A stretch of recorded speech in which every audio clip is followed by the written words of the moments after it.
महाभारत की कहानी में ना एक बहुत ही अहम मोड़ आता है। एक ऐसा मोड़ जहां एक ही साम्राज्य के दो हिस्से हो जाते हैं और एक बिल्कुल नए राज्य की नींव रखी जाती है। एक ऐसा शहर जिसने आगे चलकर इतिहास की पूरी दिशा ही बदल दी। तो चलिए आज समझते हैं इंद्रप्रस्थ के निर्माण की उसी अद्भुत कहानी को। और ये कहानी सिर्फ एक शहर बनाने की नहीं है। नहीं, ये इस कड़वे सच की कहानी है कि ताज पहनने से मुश्किलें खत्म नहीं हो जाती, बल्कि असल में तो असली मुश्किलें वहीं से शुरू होती हैं। तो कहानी का पहला हिस्सा है एक बटा हुआ साम्राज्य। इसकी शुरुआत होती है कुरु साम्राज्य के बंटवारे से। सालों से जो तनाव चल रहा था, जो संघर्ष था, उसके बाद एक बहुत ही कह सकते हैं नाजुक सी शांति बनाने की कोशिश हो रही थी। और फिर वो दिन आया। हस्तिनापुर के राजा धृतराष्ट्र एक बड़ा फैसला सुनाते हैं। फैसला ये कि जो पैतृक साम्राज्य है वो उनके बेटों और उनके भाई पांडु के बेटों के बीच बराबर बराबर बांटा जाएगा। मतलब सालों के इंतजार के बाद आखिरकार पांडवों को उनका हक मिल रहा था। सुनने में तो ये कितना अच्छा, कितना न्यायपूर्ण फैसला लग रहा है ना? लेकिन इस बराबर बंटवारे के पीछे की सच्चाई कुछ और ही थी। देखिए, कौरवों ने तो अपने पास रख लिया हस्तिनापुर, जो सत्ता का केंद्र था, धन दौलत से भरा हुआ। और पांडवों के हिस्से में क्या आया? खांडवप्रस्थ, एक ऐसी जमीन जो बस नाम की जमीन थी। चारों तरफ कठोर पहाड़, कीड़े मकोड़ों से भरे जंगल और बंजर मिट्टी।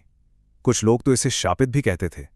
तो ये कोई तोहफा नहीं था, ये पांडवों की धीरज और उनके जज्बे का एक बहुत बड़ा इम्तिहान था।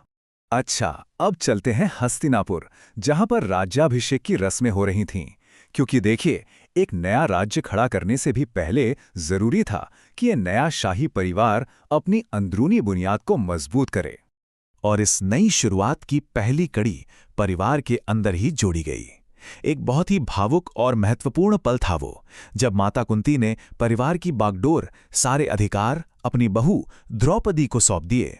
एक तरह से उन्होंने द्रौपदी को परिवार की नई कुल माता घोषित कर दिया। कुंती के शब्द सुनिए, वो कहती हैं, मैंने तुम सबको द्रौपदी को सौंप दिया है। पांचाली, मेरे पुत्रों का ध्यान रखना, लेकिन सहदेव का विशेष ध्यान रखना। ये सिर्फ एक सास के शब्द नहीं थे, एक माँ का दिल बोल रहा था, जो अपनी सबसे कीमती धरोहर सौंप रही थी। और खास तौर पर सहदेव के लिए उनकी चिंता उनके गहरे प्यार को दिखाती है। मतलब ये कोई रस्म अदायगी नहीं थी, ये सचमुच भावनाओं और जिम्मेदारियों का एक बहुत गहरा हस्तांतरण था। इसके ठीक बाद हस्तिनापुर की राजसभा में युधिष्ठिर का राज्याभिषेक हुआ, खांडवप्रस्थ के राजा के तौर पर। माहौल बड़ा अजीब था। एक तरफ जश्न था तो दूसरी तरफ एक गहरी उदासी भी छाई हुई थी। सोचिए, जो बड़े बुजुर्ग थे, उन्हें अपने ही जिगर के टुकड़ों को एक अनजान, अनिश्चित भविष्य की तरफ विदा करना पड़ रहा था। और इस दर्द को सबसे ज्यादा महसूस किया पितामह भीष्म ने। उनके शब्द थे, पुत्र, इस साम्राज्य के साथ साथ मैं भी विभाजित हो गया हूं। इन शब्दों में ना पूरे परिवार का दर्द छिपा था। उनका दिल टूट चुका था।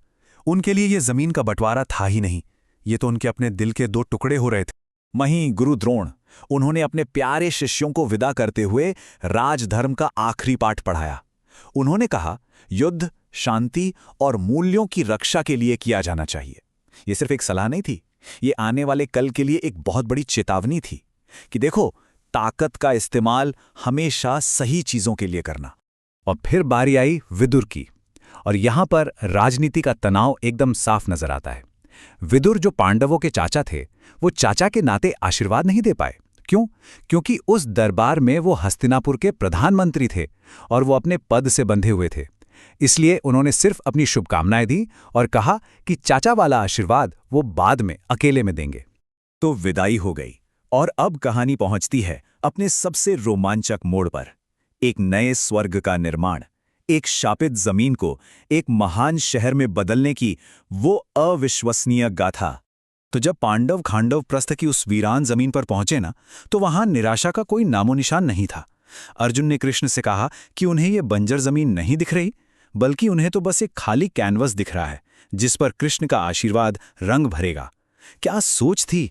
ये उनकी अटूट आस्था और मजबूत इरादों को दिखाता है। ये उनके लिए कोई मुसीबत नहीं, बल्कि एक मौका था। और फिर वो हुआ जिसका किसी ने सोचा भी नहीं था, एक चमत्कार। सबसे पहले तो देवताओं की पूजा की गई ताकि काम में कोई रुकावट ना आए। फिर बलराम जी ने अपने दिव्य हल से उस पत्थर जैसी कठोर धरती को चीरना शुरू किया। उसके बाद अर्जुन ने आकाश में एक बाण चलाया और उस बाण ने बादलों को बुला लिया और झमाझम बारिश होने लगी। और बस देखते ही देखते भगवान की कृपा और इंसानों की कड़ी मेहनत से एक सपनों का शहर हकीकत में बदलने लगा। और इस शानदार नए नवेले शहर को नाम दिया गया इंद्रप्रस्थ। ये सिर्फ एक राजधानी नहीं थी, नहीं, ये तो पांडवों की ईमानदार और कड़ी मेहनत और उनकी अटूट श्रद्धा का एक जीता जागता सबूत था। लेकिन जैसा कि बिल्कुल शुरू में कहा था, असली मुश्किलें तो अब शुरू होनी थीं। इंद्रप्रस्थ की ये कामयाबी, ये शानदार सफलता अपने साथ एक नया और पहले से कई ज्यादा खतरनाक तूफान लेकर आई थी। जश्न का माहौल था, लेकिन ये ज्यादा देर तक नहीं टिका। श्री कृष्ण ने तुरंत युधिष्ठिर को जमीन पर उतारा और उन्हें राजनीतिक हकीकत से रूबरू कराया। उन्होंने समझाया कि महाराज, एक राज्य बना लेना ही सब कुछ नहीं है। अब इसे बचाने के बारे में, इसकी रक्षा करने के बारे में सोचना होगा। और यहीं पर एक बहुत बड़ा सवाल खड़ा होता है। सवाल ये कि क्या मेहनत और ईमानदारी से बनाया गया कोई स्वर्ग कभी दूसरों की जलन से, उनकी ईर्ष्या से महफूज रह सकता है? इंद्रप्रस्थ की सफलता कहानी का अंत नहीं थी, बल्कि वो आने वाले सबसे बड़े संघर्ष की असली वजह थी।